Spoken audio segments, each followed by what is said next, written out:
What's going on, guys? Welcome back to RC Every Day. Man, it has been a hectic few days since I got back from the hobby shop down in Leander, Texas for their 1-year anniversary drift swap meet weekend. Got kits come in. Everything's just been chaos. Yeah. So we're going to do like a scale shop hangout video. I've got so much stuff to film right now and I don't have a lot of time, but I got to get some little stuff off my plate. So this is something I've been waiting on for a while. Back when I first got the redcat, True North RC, Chad up there in Canada, they make scale emblems. And yeah, he hit me up about these for the redcat hauler. They did show up finally from the True North, and we're gonna put those on today. I've been kind of dreading it because I thought, you know, we're gonna have to find some kind of glue, and this is Lex hand painted on the outside, and we're just gonna have a whole bunch of bad time. But it looks like that these actually have sticky on the back, so that's gonna be really easy. I've spent a couple days when I had a moment to try and find where proper emblem placement it goes on these. There's not a lot of these that are stock these days. Most of them are custom short bed pickup, you know, the whole 9 yards. So finding one that was still original with emblems on the hood, yeah, it was a little bit tricky. I found one good example, and looks like it goes right about where my finger is rubbing, and then the 5700 goes below it to the rear. And yeah, we're gonna try to stick these on here real quick, see how these work, see if it's gonna be fun to peel or not. I can't tell. I think these are plastic. I thought they were metal. They look metal. I don't know how they make these little things. All I know is when USTE this year, 22-3, whatever year it is, they had a bunch of custom ones. They had all the like square body, the Scottsdale, the Cheyenne, and yeah, I didn't get to the booth fast enough to get any of them. So they make a ton of cool emblems, scale emblems for all the scale rigs out there. So let me cut these open and see what we can do with this behemoth. All right, went ahead and did the other side, and this is a very easy to peel adhesive backing, and it's a very thin adhesive, so works out well. And this part being flexible is great because this is a curved panel, so it doesn't always want to stay stuck. So that's good that it'll bend and flex a little bit around it. I don't even know what I'm talking about. I'm looking at the other side trying to get them level. This is going to be the tricky part. I'm going to have to be around here and look at this side, trying to get my distance from the hood gap the same, get my height the same, and make sure it's straight at the same time. That looks pretty good. Move back a little bit. Now is it straight? Nice. All right, I just press it on, and looks pretty good. This other one's super teeny tiny. The 5700.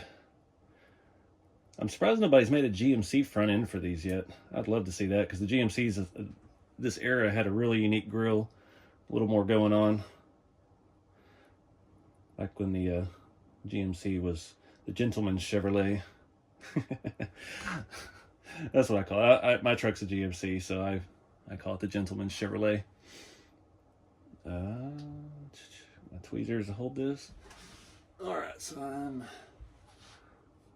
getting like right about. My hands are shaky today.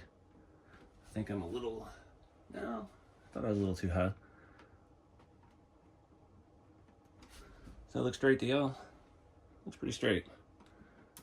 Make sure it's stuck good. I was worried about it not sticking to the rust streaks that are on the body, but it is not giving me an issue. This side's staying down good. Perfect. Nice. Just another little detail. I haven't got to do much to this thing because there's not a whole lot of stuff out for it yet, and not really sure what I want to do for it. But again, that's True North RC. Check them out. They make a lot of different emblems for a lot of cool rigs. All right, next up, we'll mount some tires and wheels. I got these. These are the Roadie Super Wide 1.7s from RC 4-wheel drive. These are one of my all-time favorite front tires for RatRods. Not a lot of stuff, you know, with kind of an on-road tread. They had these on clearance. I think it was in their diamond deals or one of their things like that. And they were I think they were only like $7 a pair or something ridiculously cheap.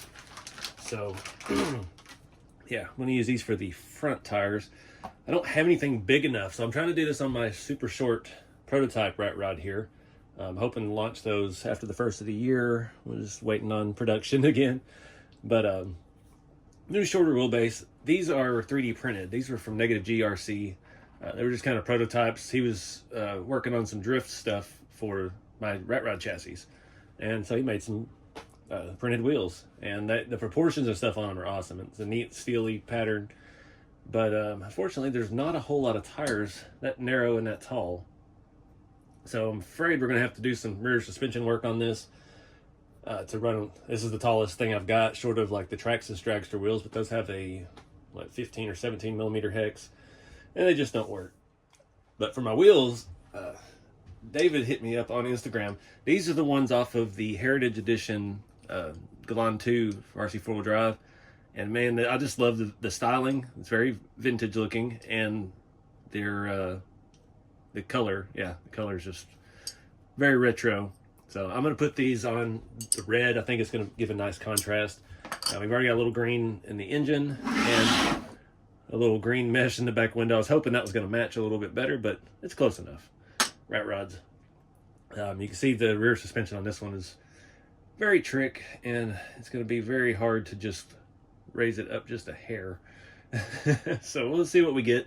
I'm going to mount all these tires and wheels up, but thanks to David for sending me these. I don't think they even sell these. These were taken off of one of the rigs.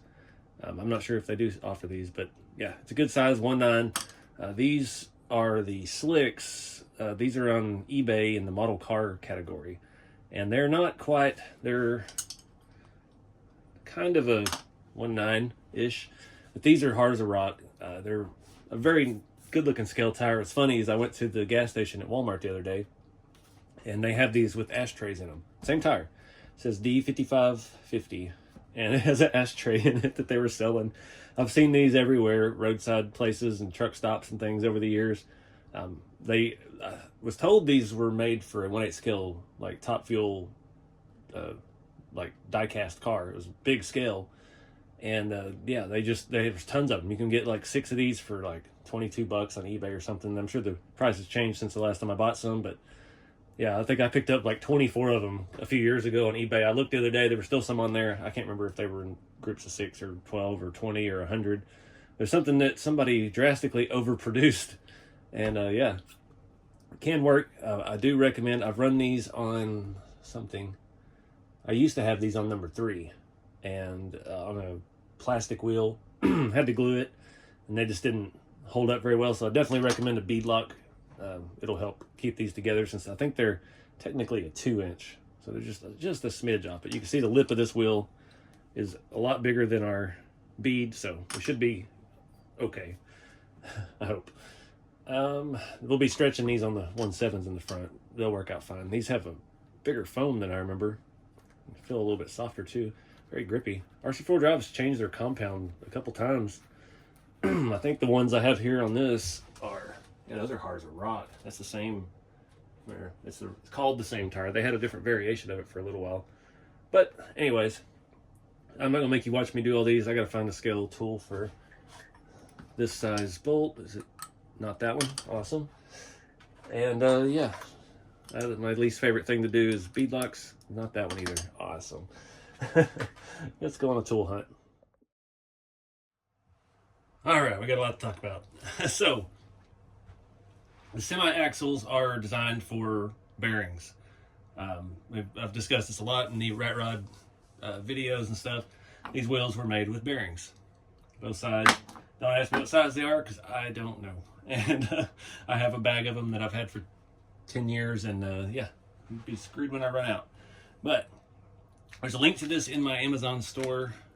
It's an adapter for some Tamiya buggy, and the front piece is a 12 mil hex adapter. It comes with 2 regular 12 mil hexes for the back. They're nice quality. I think they're around $12-15. It comes with a spacer, a small bearing for one side of this, if I can get it in without breaking it, and then a larger bearing for the other side. And you put your spacer on. That's one thing with these, depending on the tire and wheel, you may need another spacer. So I use like a Tamiya bushing from, it's the same size bearing that would go on here. And sometimes you put those in there and space it out. But this is the best way to adapt a 12 mil hex wheel to the front of your RatRod. One issue I'm running into here, you can see my steering link, having the shocks outboard, it was way down low to clear the shocks as it turned, hitting the wheel. These had a ton of space on the inside and everything had room to ride inside of there. So there's a lot of ways to go about that. This one, it's going to be a little bit tricky because it's the short wheelbase. I want the shocks on the outside of the axle, not the inside. If I move the axle forward, put the shocks back here, then my steering is not going to work. So I can't move it down low enough without losing my wheel, my track width, all of that. So I'm probably going to have to bend a rod for this, make my own custom version, bend this thing out on each end and play with the rod ends to get it to sit at the height that needs to be, which is right there. It needs to go straight onto these arms, and needs to be able to clear this because as we turn, it pulls in on both sides. And yeah, it's going to be trouble. So I'm going to go ahead and mount this other tire up. I had a hard time putting these on. These scale bolts are super short. This does not have the holes threaded all the way through, so I couldn't get a giant long bolt and just run one in with a drill and pull the wheel together. I had to like clamp, the rears were so wide, I had to clamp them in the vise. I had some another 2.5 bolt. It was a little bit longer than these. It was about twice as long, and was able to get it to kind of hold itself together. And I had to shove one of these in one of the holes to keep the screw holes aligned, and put this side of the wheel in the vise and squeeze it. Luckily, the paint on these is very good. It didn't mar it up at all. And yeah, these semi tires are 1.7, so we're already stretching them. They are a different compound than what I'm used to, but they are, the lips on them and stuff are very hard. The sidewalls are stiffer. Semi trucks haul weight. Obviously, the scale ones even haul weight. So they make a little bit beefier tire for those. I was thinking, as I'd already got one together, most of mine, I don't run the beadlock ring. I just put the tire on there, bolt the wheel together. Steer tire, you know, it's tight enough, especially being a 1.7, a grippy compound on the inside of a 1.9 wheel. It really wouldn't go anywhere. But this car is fast, and I needed the beadlocks on all four corners with this. This has a Castle Creations 5800 kV brushless motor in it. Yeah, this thing is ridiculously fast. So we don't need a whole lot of steering with this. It's going to be a straight line car. These tires, unfortunately, they look the part of a drag tire, but they are not the truest. You know what that means? They're a little wavy. Part of that has to do with the beadlock and the stuff not fitting a 1.9 wheel because they're not designed for RC use.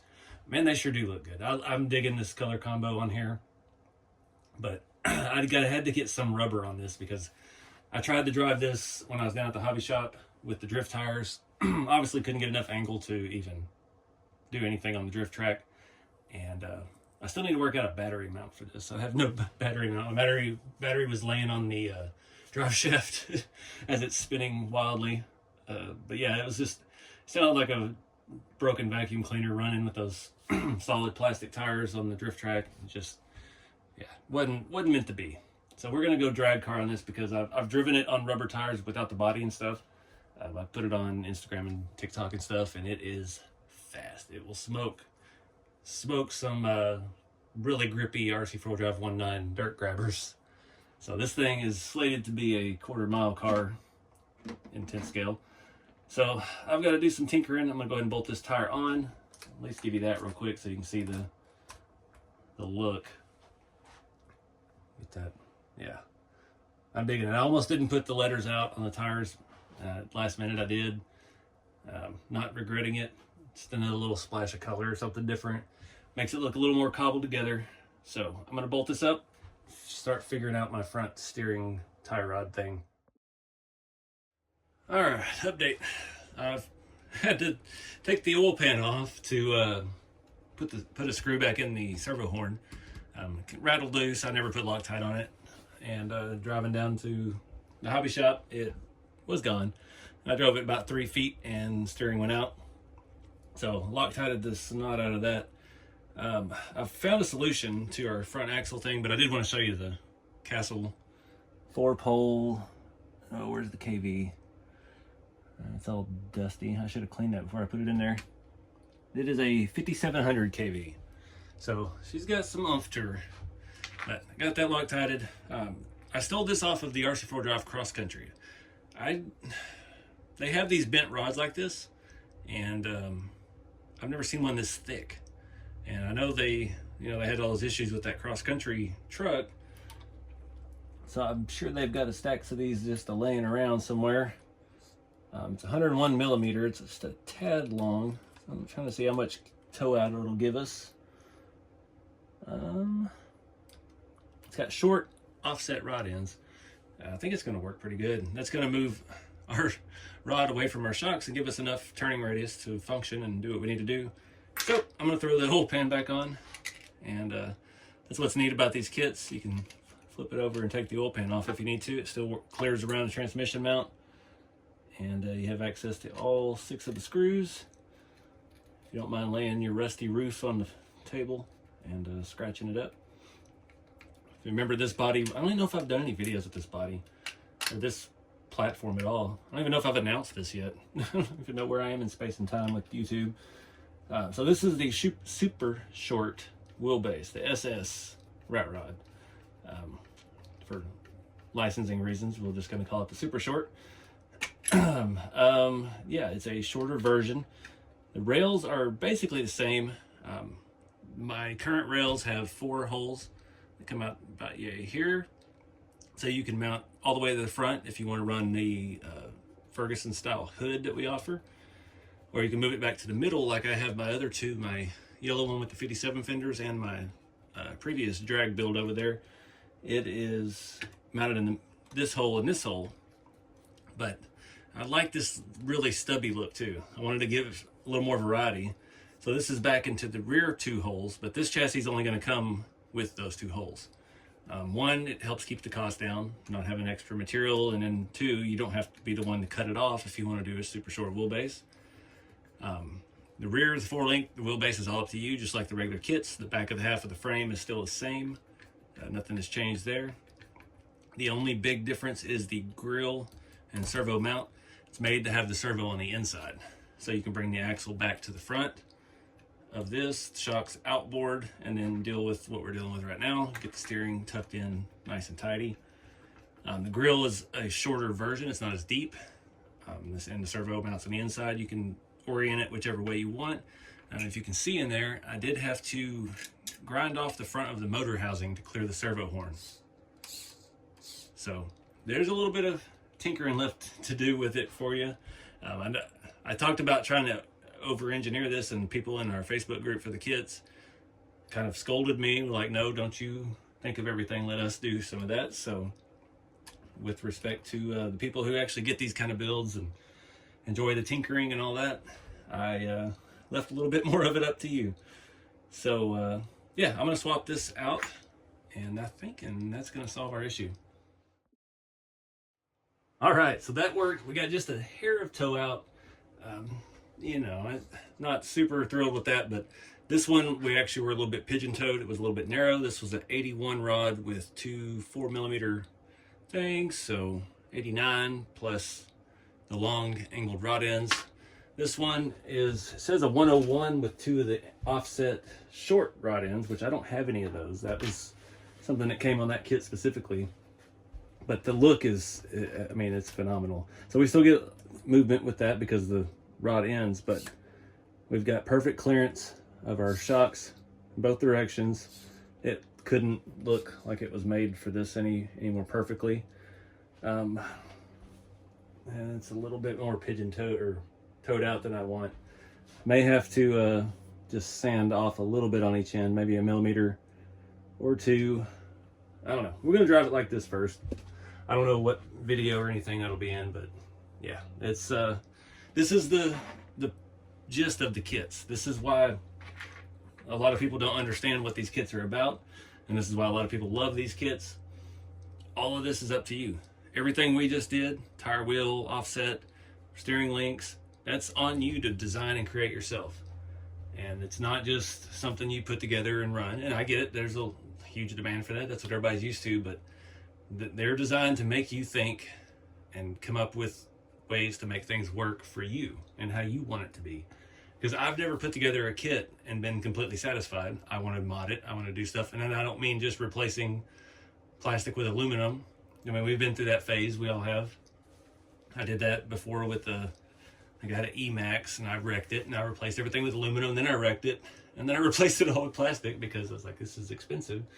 But you know, this takes it to the next level where you're engineering and designing your own suspension systems, your own steering systems. It's like those toys they have at the what was that? Like Radio Shack used to have. Where like, do your own wiring diagram. It's a little bit more thought involved. I know it's not for everyone, but I know a lot of folks that have got these kits already are really enjoying. They're taking their time. There's not a whole lot of kits completely finished yet because people are trying different things. They're getting different options, trying different tires, trying different wheels, trying different wheelbases, going between the different grill options that I have.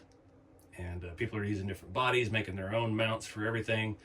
I just released 2 days ago the original chassis. I had some left. They only had the 2 outer holes to keep the wheelbase super long, and we've kind of revised that design now. I say we, it's me, just me. Yeah, I wanted to have a little more versatility with it, so we've added holes to it. I've added holes to it. I've had holes added to it. We'll put it however you want to say it. And yeah, so I was clearancing those out, and I know there's a bunch of crawler guys, a bunch of guys looking to do some custom stuff. They've been after me for months to get rails available. So I put those out there pretty much at cost just to get rid of them because I'm tired of almost mixing them up with the new version. So I'm excited to see what those guys do. They want to start with nothing, just the chassis rail itself, no cross members, no steering, servo mounts, nothing like that. And yeah, that's the stuff that I like. See what you guys can create just out of thin air using the RC stuff that we have on the market. That's kind of what I did. So this thing looks wicked. Let me get you a better angle. I'm digging that tire and wheel setup.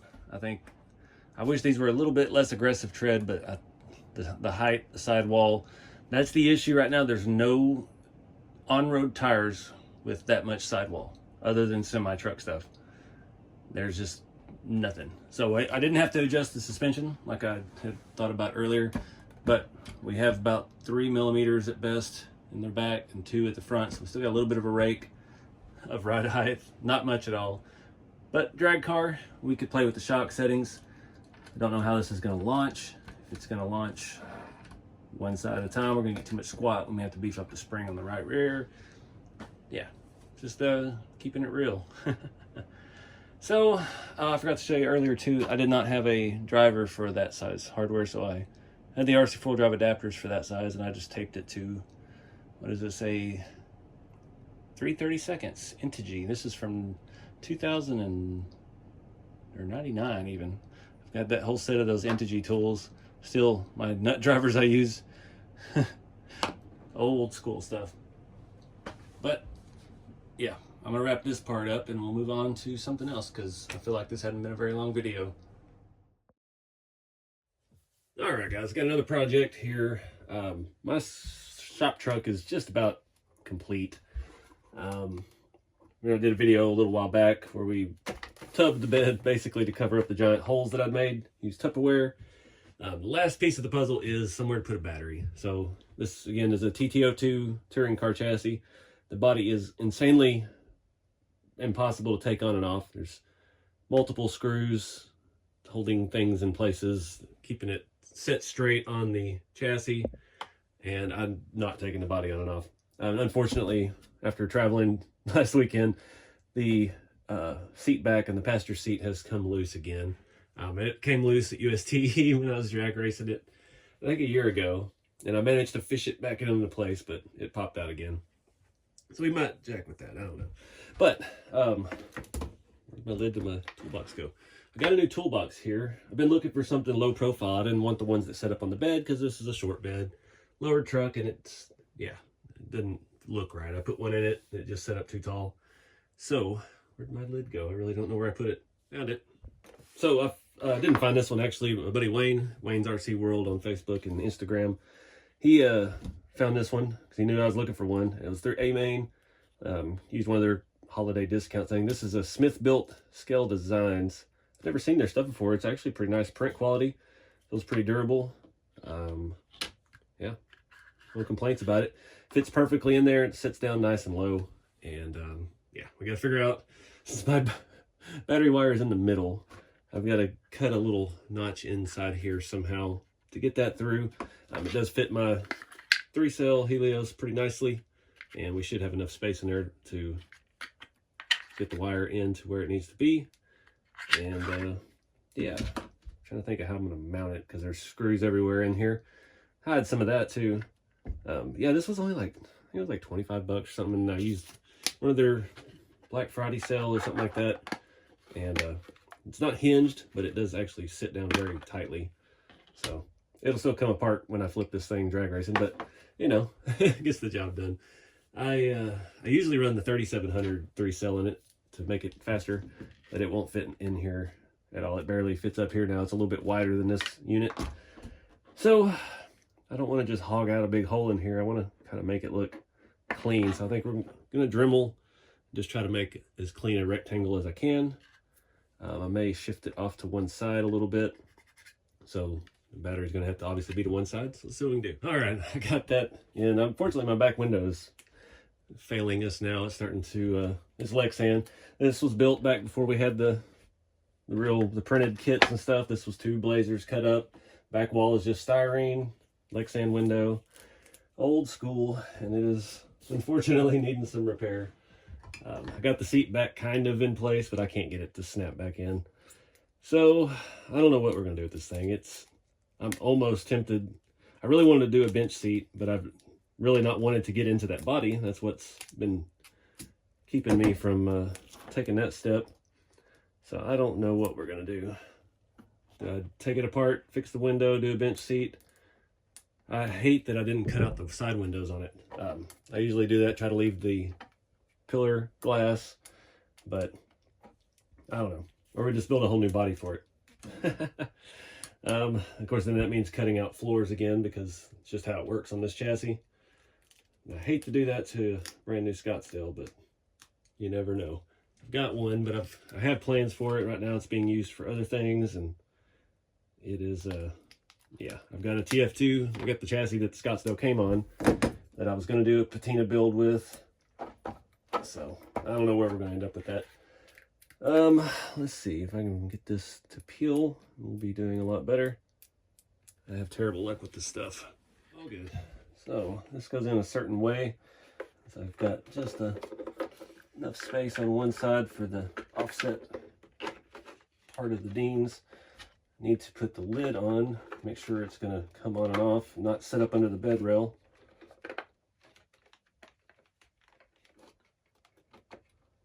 And there's screws in the way. All right, we got problems. So those screws are sticking up and preventing my tape from touching. I'll never be able to drill those through the toolbox and get it lined up, I don't think. It would be quite a feat. All right, well, I got one of the holes right on the money. The other one I had to hog out just a little bit. Now the question is, will this stay straight while I sandwich all of this stuff together? There's some plastic in there that doesn't need to be in there.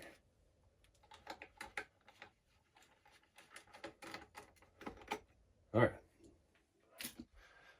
Now our tape should help hold it too, so no harm with that. Going in there, and now they don't line up. Like I was saying, holes lined up perfect, and fits a little snug in there up against the back because this is, again, all styrene. It's bowed out a little bit over the years, but it's gonna be tight with the screw sticking up. I ended up using a flathead M3 screw on this side to try and save a little space in there width-wise. All right, we're good to go. And it's pretty well attached too, so that's always nice. I was picking it up by the Toolbox, so we are good to go with that. Awesome. It's a really nice print. Let's see what else they have. Smith Built Scale Designs. It says Made in America.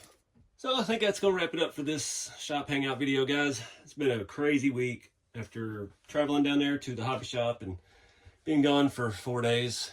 Coming back to kits, and I had a bunch of broken parts.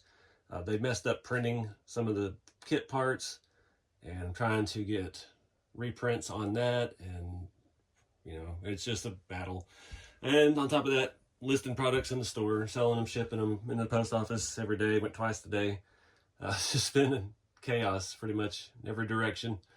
So I think I'm gonna just sit back tonight and edit some videos and relax for a little bit. So anywho, you guys get out there and do something fun with the hobby, no matter what it is. Can't wait till we run this thing. That's gonna be fun. If I could keep it together.